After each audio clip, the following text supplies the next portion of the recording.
నమస్తే ఏబిఎన్ ప్రేక్షకులకు శుభోదయం స్పెయిన్ న్యూస్ కు స్వాగతం. నేను నీలిమ. కుర్చీ మడత పెట్టి తడాకా చూపిస్తాం. బాబు ఇంట్లో రాజశ్యామల యాగం. కండువాలు లేని వైసీపీ కార్యకర్తలు. మంత్రి అంబటి ఇల్లు ముట్టడి. వైద్యాధికారికి లంచాల రోగం. రాష్ట్రాన్ని నాశనం చేసిన సీఎం జగన్. కులగణనకు ఆమోదం. రాజధాని ఫైల్స్ కు గ్రీన్ సిగ్నల్. మహిళా క్రికెట్ చీఫ్ కోచ్ పై వేటు. ఇలాంటి వార్తల సమాహారం స్పెయిన్ న్యూస్ లో ఇప్పుడు చూద్దాం.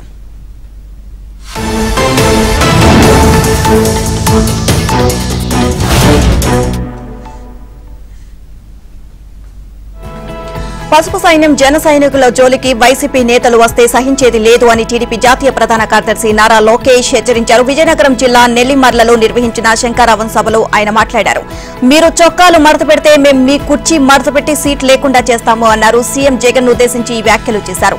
ఎలా చేస్తామో చూపిస్తాము అంటూ ఓ కుర్చీని మడత పెట్టి చూపించారు. ఈ సమయంలో టీడీపీ జనసేన కార్యకర్తల నుంచి పెద్ద ఎత్తున స్పందన లభించింది. రైతులంటే జగన్ కు భయమేస్తుంది అని, నాడు 3 రాజధానులు అన్నారని, ఇప్పుడు ఉత్తరాంధ్రలో ఒక్క ఇటుకైనా వేశారా, 3 ముక్కలాట ఆడుతున్న వైసీపీకి ప్రజలే బుద్ధి చెబుతారు అని చెప్పారు. మద్యపాన నిషేధం చేశాకే ఓటు అడుగుతాను అన్న జగన్ ఇప్పుడేం చెబుతారు అని ప్రశ్నించారు. దమ్ముంటే ఆ దుకాణాల వద్ద చర్చ కొనసాగిద్దాము అని అన్నారు. 5 ఏళ్లుగా విద్యుత్ ఆర్టీసీ ఛార్జీలు పెంచుకుంటూ వెళ్తున్నారని ఆవేదన వ్యక్తం చేశారు.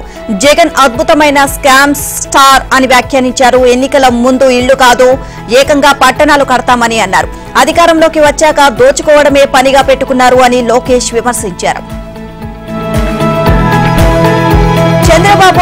టీడీపీ అధినేత చంద్రబాబు కీలక సూచనలు చేశారు. పొత్తులు ఉన్నందున టికెట్లు రాలేదని ఎవరూ నిరుత్సాహపడొద్దు అని పార్టీ నేతలకు ఆయన సూచించారు.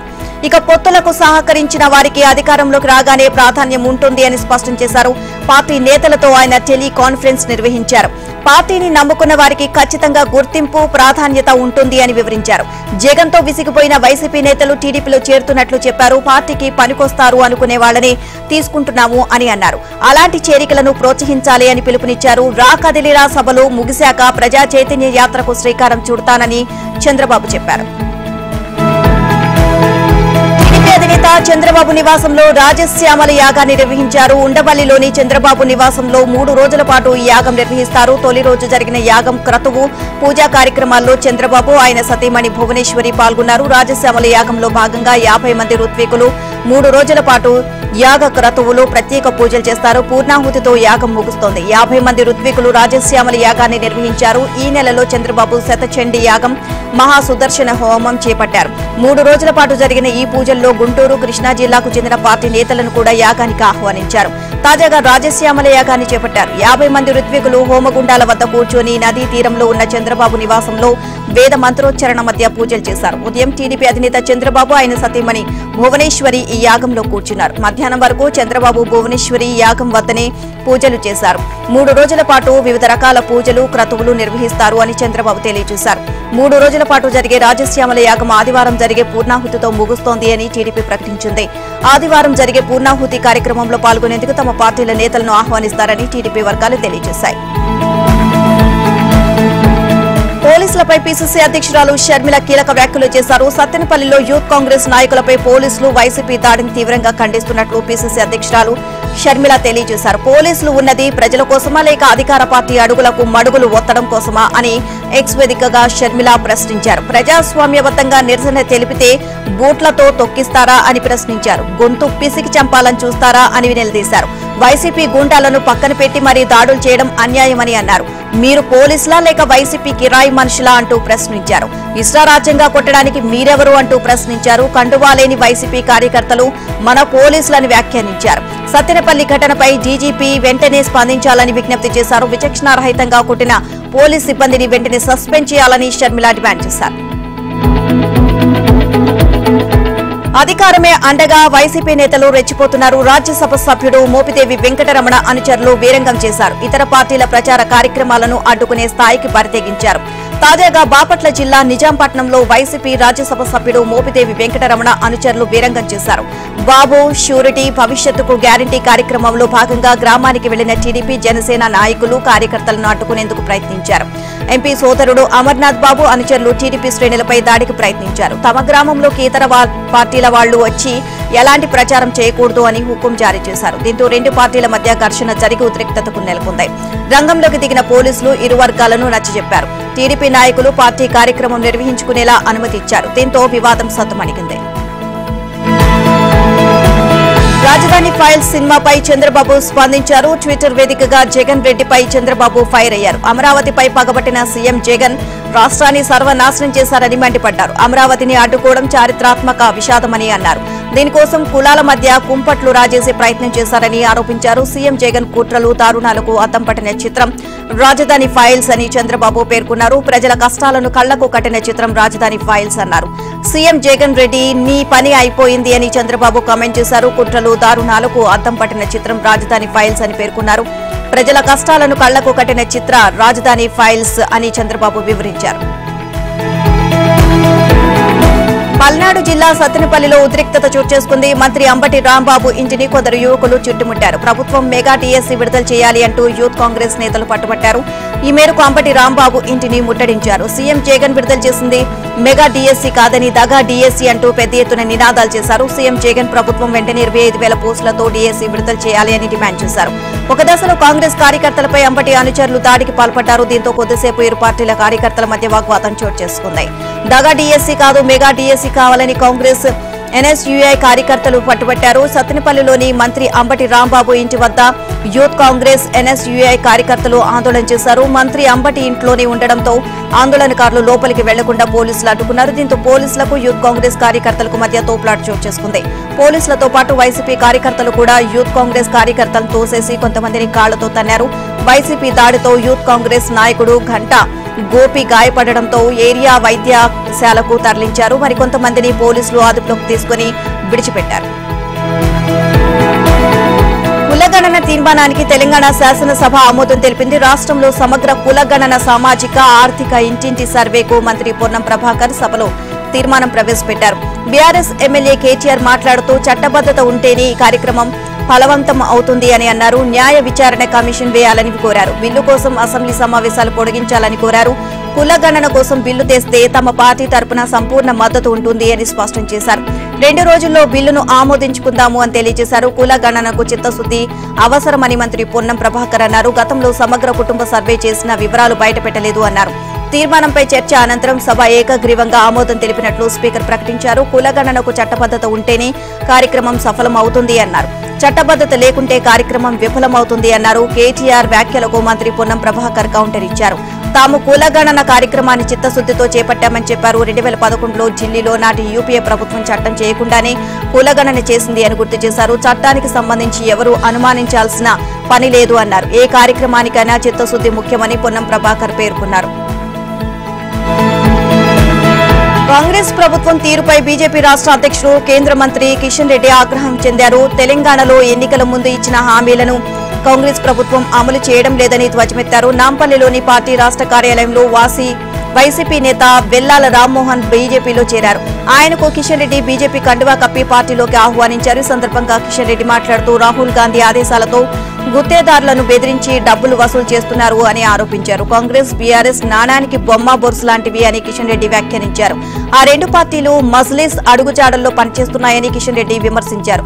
భద్రాచలం ఆలయం కోసం ప్రధాని మోదీ 50 కోట్లు నిధులు కేటాయించారు అని చెప్పారు. ఆయన కృషితోనే రామప్ప దేవాలయానికి యునెస్కో గుర్తింపు దక్కింది అన్నారు. దేశవ్యాప్తంగా ఉన్న అతి ప్రాచీన ప్రముఖ పుణ్యక్షేత్రాలను కేంద్ర ప్రభుత్వం అభివృద్ధి చేస్తుంది అని హామీ ఇచ్చారు. చట్టసభల్లో మహిళలకు 33% రిజర్వేషన్ కల్పించిన ఘనత మోదీకే దక్కుతుంది అన్నారు. రాజధాని ఫైల్స్ సినిమా విడుదలకు ఏపీ హైకోర్టు గ్రీన్ సిగ్నల్ ఇచ్చింది. సెన్సార్ బోర్డు రివైజింగ్ కమిటీ ఇచ్చిన ధ్రువపత్రాలను పరిశీలించిన ఉన్నత న్యాయస్థానం స్టే కొనసాగించేందుకు నిరాకరించింది. నిబంధనల మేరకు అన్ని సర్టిఫికెట్లు జారీ చేశారు అని స్పష్టం చేసింది. కౌంటర్ దాఖలు చేయాలని ప్రతివాదులను ఆదేశిస్తూ విచారణను హైకోర్టు వాయిదా వేసింది. ఇక సీఎం జగన్ ప్రభుత్వ ప్రతిష్టను దిగజార్చేందుకు ఈ సినిమాను తీశారు. గతేడాది డిసెంబర్ 18న సిబిఎఫ్సి జారీ చేసిన ధ్రువపత్రాన్ని రద్దు చేయాలని వైసీపీ రాష్ట్ర ప్రధాన కార్యదర్శి లేళ్ల అప్పిరెడ్డి ఇటీవల హైకోర్టులో వ్యాజ్యం దాఖలు చేశారు. ఇటీవల విచారణ జరిపిన కోర్టు సినిమా ప్రదర్శనను తాత్కాలికంగా నిలువరిస్తూ మధ్యంతర ఉత్తర్వులు ఇచ్చింది. తాజాగా విచారణ చేపట్టిన కోర్టు చిత్రం విడుదలకు గ్రీన్ సిగ్నల్ ఇచ్చింది. Vijayawada TDP parliament incharge Kesineni Chinni కీలక వ్యాఖ్యలు చేశారు. సీఎం జగన్ రెడ్డి పాలనలో ఉన్న పరిశ్రమలను తరిమి కొడుతుంది అని ధ్వజమెత్తారు. యువత నోటి వద్ద కూడును లాగేసుకుంటోంది అని అసహనాన్ని వ్యక్తం చేశారు. విజయవాడలో కేశినేని చిన్ని ఆధ్వర్యంలో మెగా జాబ్ మేళా నిర్వహించారు. 60 కంపెనీల్లో ఉద్యోగాల కోసం వందలాది మంది దరఖాస్తులు చేసుకున్నారు అని చెప్పారు. కొన్ని సంస్థల్లో ఎంపికైన వారికి కేశినేని చిన్ని ఎమ్మెల్యే గద్దె రామ్మోహన్ అపాయింట్మెంట్ లెటర్లను అందజేశారు. చంద్రబాబు హయాంలో వేలాది మందికి ఉద్యోగ ఉపాధి అవకాశాలు కల్పించారని వివరించారు. సీఎం జగన్ రెడ్డి రాష్ట్రాన్ని సర్వనాశనం చేశారని కేశినేని చిన్ని మండిపడ్డారు. రాబోయే ఎన్నికల్లో ప్రజలు జగన్ కు తగిన బుద్ధి చెప్పాలి అని యువతకు పిలుపునిచ్చారు. తమ వంతుగా జాబ్ మేళాలు నిర్వహించి యువతకు ఉపాధి అవకాశాలు కల్పిస్తున్నట్లు కేశినేని చిన్ని చెప్పారు. వైసీపీ పాలనలో ఏపీలో ఉద్యోగ ఉపాధి అవకాశాలు లేకుండా చేశారని ఎమ్మెల్యే గద్దె రామ్మోహన్ వివరించారు. ఇక వేలాది మందికి ఉపాధి ఇచ్చిన అమర్ రాజా కంపెనీ వెళ్లిపోయేలా చేశారని మండిపడ్డారు. చంద్రబాబు పాలనలో లక్షలాది మందికి ఉపాధి దొరికింది అన్నారు.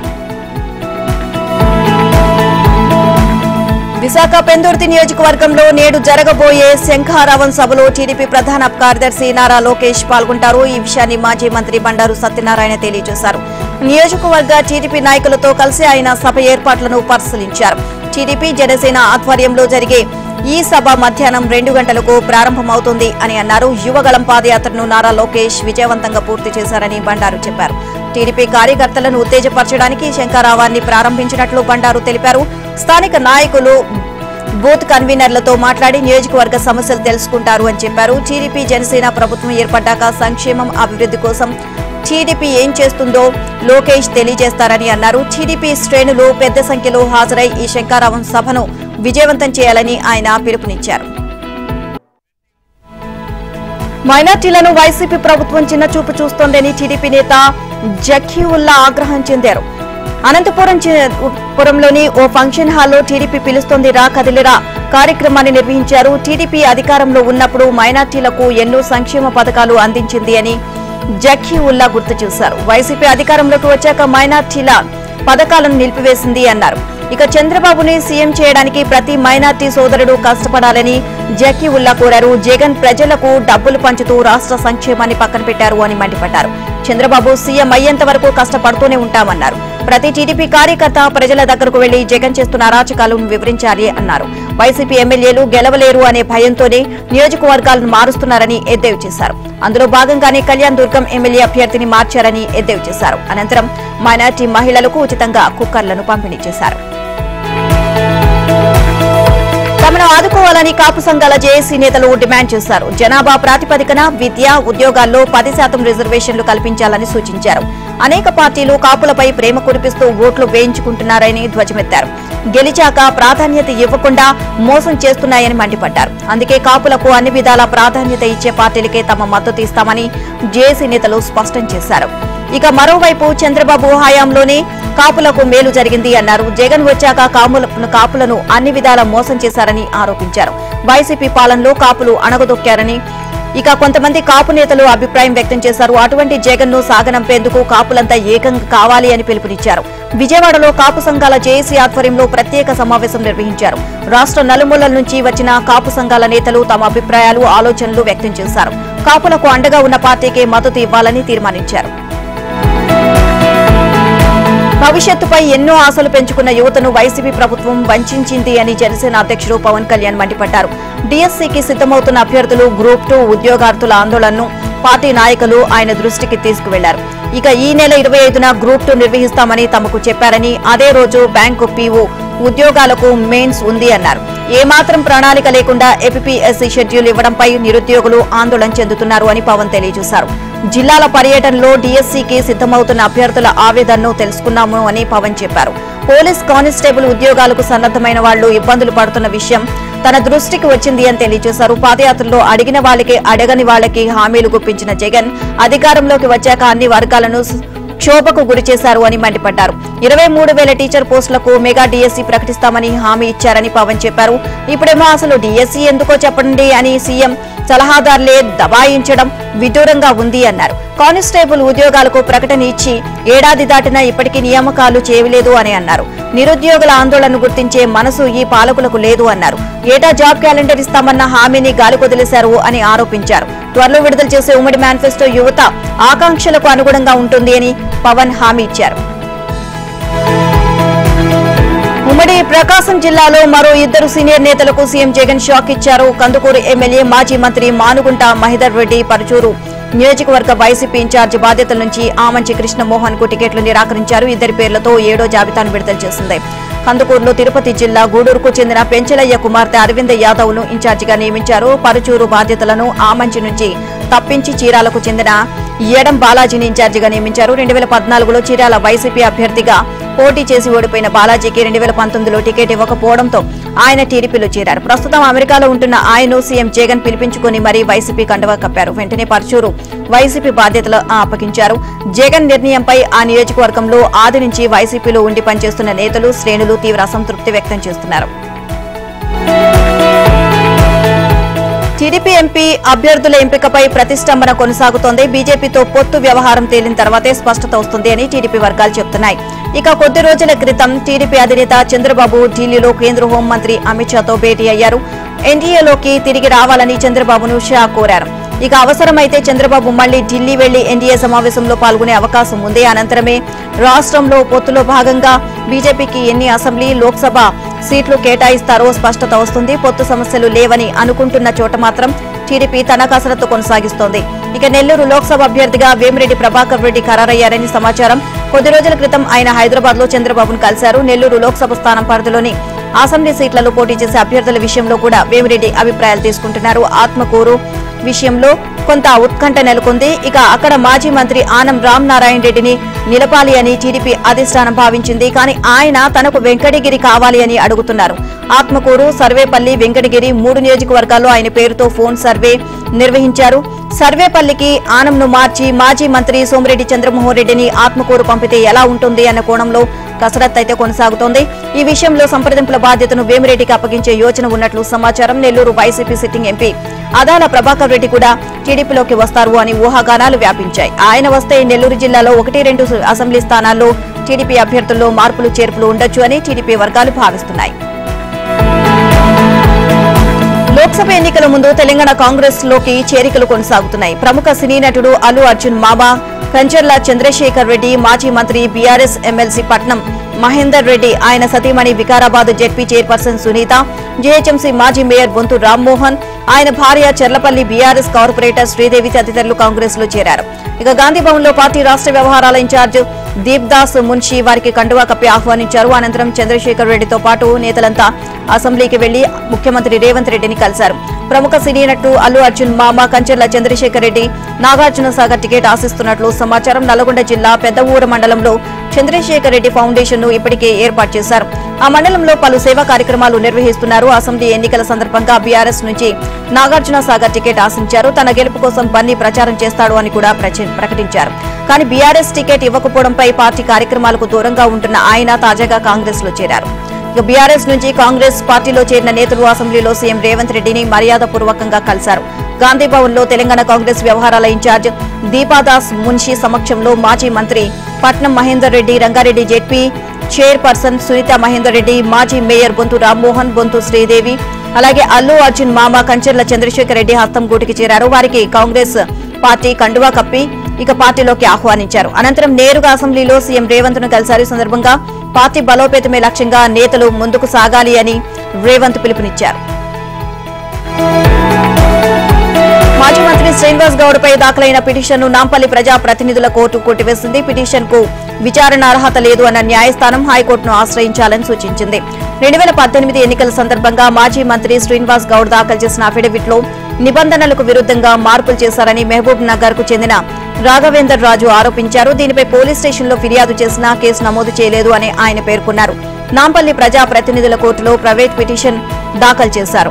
దీనిపై విచారణ చేపట్టిన కోర్టు శ్రీనివాస్ గౌడ్, కేంద్ర ఎన్నికల కమిషన్ అప్పటి ఎన్నికల అధికారితో కలిసి 11 మందిపై కేసు నమోదు చేయాలని ఆదేశించింది. కోర్టు ఆదేశాల మేరకు పోలీసులు కేసు నమోదు చేశారు. దర్యాప్తులో భాగంగా తగిన సాక్ష్యాధారాలు లేవని పోలీసులు కోర్టుకు నివేదిక ఇచ్చారు.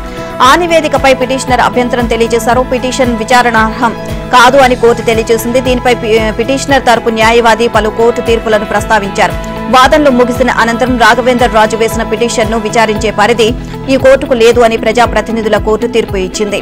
ఏ కోర్టుకు అర్హత ఉంది అనే విషయాన్ని తేల్చుకోవడానికి హైకోర్టును ఆశ్రయించాలని పిటిషనర్ కు సూచించింది. అనంతపురం జిల్లాలో వైసీపీ ప్రభుత్వంపై వ్యతిరేకత రోజురోజుకు పెరిగిపోతుంది. తాజాగా రాయదుర్గంలో జగన్ ప్రభుత్వంపై దళితులు గర్జించారు. 5 ఏళ్లుగా దళితులపై సాగిస్తున్న దమనకాండకు వ్యతిరేకంగా కదం తొక్కారు. మాజీ మంత్రి కాల్వ శ్రీనివాసులు ఆధ్వర్యంలో జరిగిన దళిత గర్జన సభలో వేలాది మంది పాల్గొన్నారు. ఈ సందర్భంగా వేలాది మందితో భారీ ర్యాలీ నిర్వహించి అంబేద్కర్ విగ్రహానికి నివాళులర్పించారు. గత ఎన్నికల్లో జగన్ మాటలు నమ్మి దళితులు మోసపోయారు అని కాల్వ శ్రీనివాసులు అన్నారు. ఎంతో మంది దళితులను ఊచకోత కోసిన ప్రభుత్వం ఇది అని ఆయన తెలియజేశారు. దళిత వ్యతిరేక ప్రభుత్వానికి బుద్ధి చెప్పేందుకు అంతా సిద్ధంగా ఉన్నారని అన్నారు. జగన్ పై కసి తీర్చుకోవడానికి దళితులు ఎదురు చూస్తున్నారు అని టీడీపీ ఎస్సీ సెల్ రాష్ట్ర అధ్యక్షుడు ఎంఎస్ రాజు తెలియజేశారు. జగన్ ను ఇంటికి పంపించడానికి దళితులంతా రెడీగా ఉన్నారని అన్నారు. ఈ సభలో వేలాది మంది దళితులు వైసీపీ నుంచి టీడీపీలో చేరారు. ఏసీబీ అధికారులకు అవినీతి చేపచిక్కింది. లంచం తీసుకుంటూ నల్లగొండ జిల్లా కేంద్ర ప్రభుత్వ ఆసుపత్రికి సూపరింటెండెంట్ లచ్చు నాయక్ ఏసీబీకి పట్టుబడ్డారు. ఆసుపత్రికి నాన్ టెండర్ సర్జికల్ డ్రగ్స్ సరఫరా చేసే కాంట్రాక్టర్ నుంచి లచ్చు నాయక్ తన ఇంట్లో 3 లక్షలు తీసుకుంటూ అధికారులకు పట్టుబట్టారు. ఈ విషయాన్ని ఏసీబీ డీఎస్పీ శ్రీనివాసరావు వెల్లడించారు. నల్గొండలోని Ravi medical distributor Rapolu Venkanna L1 contractor గా వ్యవహరిస్తున్నారు. 2 ఏళ్ల కిందట జేసీ అధ్యక్షతన గల కొనుగోలు కమిటీ ద్వారా ఆసుపత్రికి అవసరమయ్యే మందుల సరఫరా టెండర్ ను దక్కించుకున్నాడు. టెండర్ ప్రకారం మందులు సరఫరా చేయడమే కాకుండా గత ఏడాది మార్చి నెల నుంచి అధికారుల ఆదేశానుసారం నాన్ టెండర్ లోని అత్యవసర సర్జికల్ డ్రగ్స్ ను డిస్కౌంట్ మేరకు సరఫరా చేస్తున్నాడు. కొంతకాలంగా ఆసుపత్రి సూపరింటెండెంట్ లచ్చు నాయక్ ను వేధిస్తున్నారు. నాన్ టెండర్ సర్జికల్ డ్రగ్స్ సరఫరాకు ఆటంకం కలిగించేవారు. మందుల సరఫరాకు టెండర్ పిలుస్తానంటూ బెదిరించేవారు. టెండర్ లేకుండా సరఫరా చేయాలంటే లంచం ఇవ్వాలని డిమాండ్ చేశారు. ఆ మేరకు వెంకన్న 45 రోజుల కిందట 1 లక్ష, ఆ తర్వాత 10 రోజుల తర్వాత మరో 1 లక్ష సూపరింటెండెంట్ కు అందజేశారు. అయినప్పటికీ సూపరింటెండెంట్ వేధింపులు ఆగలేదు. మరో 3 లక్షలు ఇవ్వాల్సిందిగా డిమాండ్ చేశాడు. దీంతో విసిగిపోయిన డిస్ట్రిబ్యూటర్ రాపోలు వెంకన్న ఏసీబీ అధికారులను ఆశ్రయించాడు. ఏసీబీ అధికారుల సూచన మేరకు వెంకన్న 3 లక్షల నగదును సూపరింటెండెంట్ లచ్చు నాయక్ ఇంటికి తీసుకువెళ్లి ఇస్తుండగా రెడీ హ్యాండెడ్ గా పట్టుకున్నారు. విచారణ నిమిత్తం లచ్చు నాయక్ ను హైదరాబాద్ కు తరలించారు. ఈ దాడుల్లో ఏసీబీ ఇన్స్పెక్టర్లు వెంకట్రావు, రామారావు, హెడ్ కానిస్టేబుల్ శ్రీధర్ పాల్గొన్నారు. క్రికెట్ కోచ్ పై వేటు పడింది. టీమ్ బస్సులో మద్యం సేవించడంతో హైదరాబాద్ మహిళల క్రికెట్ జట్టు చీఫ్ కోచ్ విద్యుత్ జయసింహ సస్పెండ్ అయ్యారు.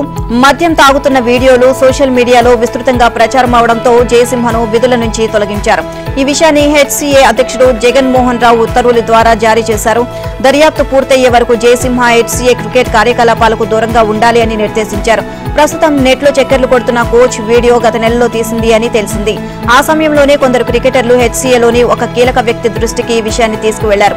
ఆయన కార్యాలయంలోనే సమావేశం నిర్వహించి క్రికెటర్లకు సర్ది చెప్పినట్లు సమాచారం. కోచ్ చర్యలను తీవ్రంగా పరిగణించిన కొందరు మహిళా క్రికెటర్లు ఈ నెల 15న మరోసారి హెచ్సీఏ కార్యవర్గ సభ్యులకు ఫిర్యాదు చేశారు. అంతటితో ఆగకుండా మీడియాకు ఉప్పందించడంతో కోచ్ నిర్వాకం వెలుగులోకి వచ్చింది. ఇక మహిళా క్రికెటర్లతో హెచ్సీఏ సభ్యులు మాట్లాడుతున్నారని, సాధ్యమైనంత త్వరగా దర్యాప్తు పూర్తి చేసి చర్యలు తీసుకుంటామని జగన్ చెప్పారు. జయసింహపై గతంలోనూ ఇలాంటి ఆరోపణలు వచ్చినట్లు హెచ్సీఏ సభ్యుడు వంకా ప్రతాప్ తెలిపారు. తనపై వచ్చిన ఆరోపణలను కోచ్ విద్యుత్ ఖండించారు. ఇక హైదరాబాద్ కు చెందిన ఓ మాజీ క్రికెటర్ కుమార్తెను జట్టులోకి తీసుకోవడానికి తాను నిరాకరించడంతోనే ఇలాంటి ఆరోపణలు ఎదుర్కోవాల్సి వచ్చింది అన్నారు. తనపై ఆయన కుట్రపూరితంగా వ్యవహరించాడు అని విద్యుత్ పేర్కొన్నారు. ఏది ఏమైనా హైదరాబాద్ క్రికెట్ అసోసియేషన్ లో కోచ్ జయసింహ తీరు ఆది నుంచి వివాదాస్పదంగానే ఉంది అని పలువురు క్రికెటర్లు వ్యాఖ్యానిస్తున్నారు.